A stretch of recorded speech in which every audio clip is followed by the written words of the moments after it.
Sharks, it's Miss Amanda. Happy election week. Did you know we've never had a female president? Well, Grace, in our next book, finds out that we haven't, and she decides she needs to change that in Grace for President.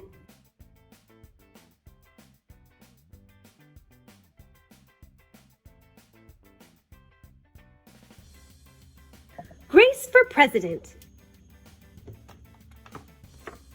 Written by DiPucchio. Pictures by LeUyen Pham. One Monday morning in September, Mrs. Barrington rolled out a big poster with all of the president's pictures on it. Grace Campbell could not believe her eyes. Where are the girls? That's a very good question, said Mrs. Barrington. The truth is, our country has never had a woman president. No girl president? Ever? Grace asked. No, I'm afraid not, said Mrs. Barrington. Grace sat at her desk and stewed. No girls! Who'd ever heard of such a crazy thing? Finally, she raised her hand. Yes, Grace, I've been thinking it over, and I'd like to be president. Several students in the class laughed. Well, I think that's a star-spangled idea, Grace, said Mrs. Barrington. In fact, we can have our own election right here at Woodrow Wilson Elementary. The snickering in the classroom stopped. Grace smiled. Would anyone else like to run for president? Mrs. Barrington asked the class. Nobody else raised their hand. Becoming president was going to be easy, Grace thought. The next day, Mrs. Barrington made an announcement. In the name of democracy, I have invited Mr. Waller's class to join our election. Their class has nominated Thomas Cobb to be their presidential candidate. Grace's heart sank. Thomas was the school's spelling bee champion. His experiments always took a blue ribbon at the science fair, and he was captain of the soccer team. Becoming president wasn't going to be so easy after all, Grace thought. The teachers put the names of all 50 states and the Districts of Columbia into a hat. Everyone except for Grace and Thomas got to choose a state. I'm Texas, said Anthony. I'm New Hampshire, said Rose. I'm Michigan, said Robbie. What does the number 17 mean? Each state is assigned a number of electoral votes. That number is determined by how many people live in that state, said Mrs. Barrington. Each of you will be a representative for your state. Altogether, our country has 538 electoral votes, Mr. Waller explained. On election day, the candidate who receives 270 electoral votes or more wins the election. Why 270? Asked Rose. That's more than half of the electoral votes, Mr. Waller said. Becoming president really wasn't going to be so easy, Grace thought. Grace came up with a campaign slogan. Make history, vote Grace Campbell for president. Thomas came up with his own campaign slogan.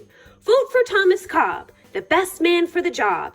Grace listened to what issues were important to the students, and she made a list of campaign promises.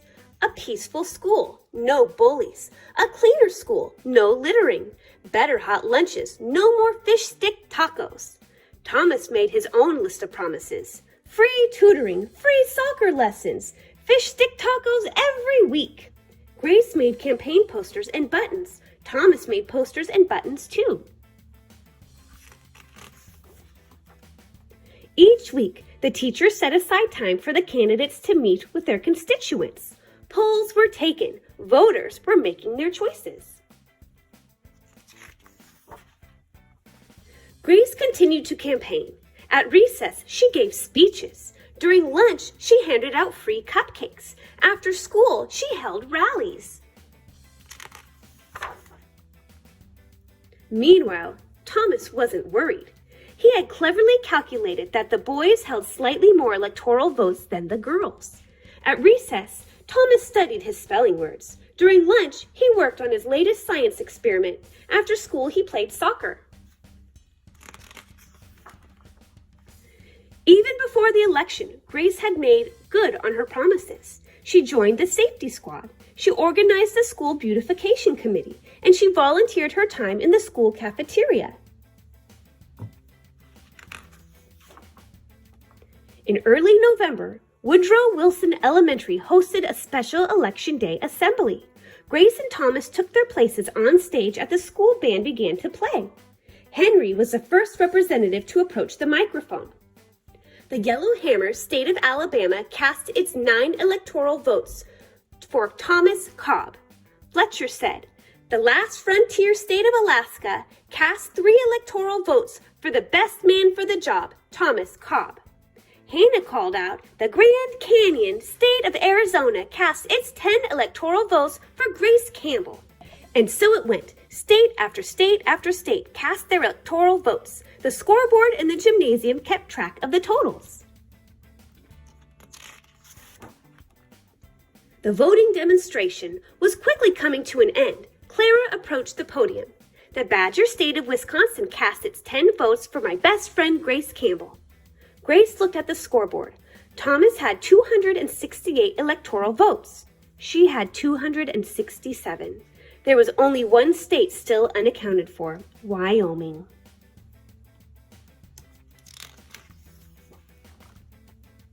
Thomas grinned. Grace felt sick. Sam walked up to the microphone. He looked at Thomas. He looked at Grace. He looked down at Grace's handmade flag. Sam didn't say a word. "What are you waiting for?" Thomas whispered. The band stopped playing. All eyes were on Wyoming. Finally, Sam cleared his throat. The Equality State of Wyoming cast its 3 electoral votes for Grace Campbell. The gymnasium erupted in loud cheers and a few boos. Mrs. Barrington approached the podium. With 270 electoral votes, the winner is Grace Campbell. Thomas looked stunned. Grace hugged Sam. "Why did you do it?" she asked. Sam handed Grace his flag. "Because," he said, "I thought you were the best person for the job." The following week, the students in Miss Barrington's class were prepared for their career day presentations. Grace volunteered to go first. She stood at the front of the room and glanced at the poster still hanging on the wall. "My name is Grace Campbell, and when I grow up, I am going to be President of the United States." This time, everyone believed that she would. Author's note: you might be wondering what the Electoral College is and how it works. You're not alone. Many adults have a hard time understanding the process. First of all, the Electoral College has nothing to do with going to college. It's our country's system for electing a president. When people vote in presidential elections, what they're really doing is telling the representatives from their states who they'd like to become president of the United States. These elected representatives, known as the electors, can cast their electoral vote for the candidate who receives the most popular votes in his or her state. Currently, there are 538 electors in the United States. Each state is assigned a number of electoral votes equal to the number of senators and representatives it has. Every state has 2 senators, but the number of representatives each state has depends on its population. So the more people a state has, the more electoral votes it has. California, for example, has a large population. It has 2 senators, just like the other states, and 53 members of the House of Representatives, unlike the other states. Simply put, 2 senators plus 53 representatives equals 55 electoral votes in the state of California. Likewise, states that are less populated will have fewer representatives and fewer electoral votes. In an election, the presidential candidate to win the majority of the electoral votes, 270, is the winner. Why does our country use such a complicated system? The Electoral College was written into our Constitution all the way back in 1787. Americans didn't have televisions, radios, or computers back then. It was very difficult for average citizens to be accurately informed about all the candidates who were running for president. The Electoral College system gave elected officials a much bigger role in choosing the President of the United States. Even though most Americans do have access to more information today, a constitutional amendment would have to be passed in order to change the current system. Hundreds of suggestions for changing the election process have been offered over the years, but so far, not one of them has been approved by Congress. You might be wondering why regular people should even bother to vote in elections if it's the electors' votes from the state representatives that determine which man or woman gets to be president. I'll tell you why. It's those individual votes from regular people that add up to become the popular vote in each state. Electors cast all of their electoral votes for the candidates their constituents have given the majority of votes to. So every single vote really is very important.